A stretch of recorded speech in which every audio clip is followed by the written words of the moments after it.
Précédemment dans Arthur raconte des trucs. Et en matière astronomique, rien n'est moins sûr, puisqu'on a découvert récemment qu'une planète qu'on observait depuis bientôt 10 ans n'existait en réalité pas.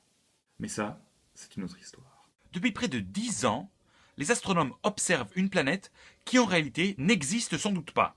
Comment cela est-il possible?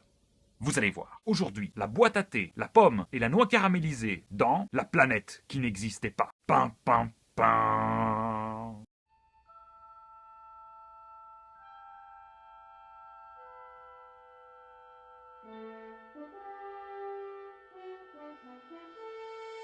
L'espace, la dernière frontière. L'espace, ça a été scientifiquement prouvé, est de couleur beige clair. Mais ça, c'est une autre histoire. Cette petite merveille que vous voyez là est un télescope spectrographique.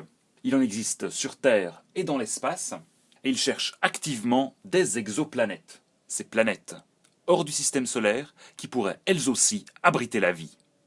Pour trouver ces exoplanètes, le télescope observe des étoiles, comme celle-ci.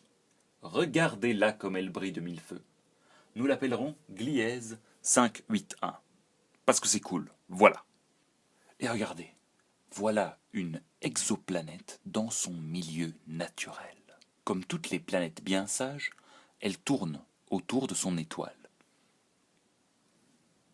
Malheureusement, cette exoplanète est beaucoup trop petite et beaucoup trop éloignée pour être observée directement par notre ami le télescope. Le télescope observe donc la lumière qui lui vient de l'étoile, et s'il y trouve d'infimes variations périodiques, il pourra en déduire la présence d'une exoplanète, comme s'il observait l'ombre de la planète lorsqu'elle passe entre son étoile et le télescope. Et plus fort encore, en analysant les bords de l'ombre, on pourra déduire de quoi est composée l'atmosphère de l'exoplanète.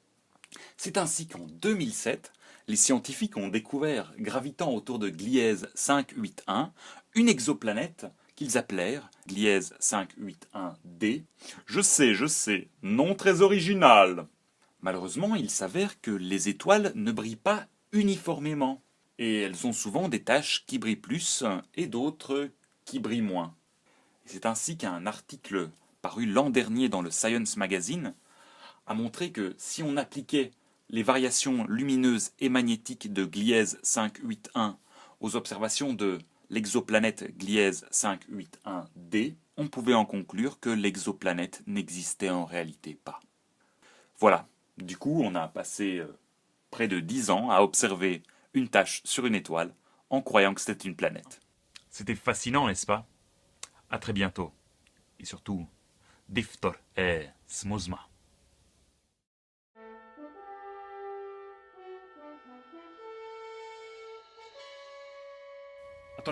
Attendez, c'est pas fini.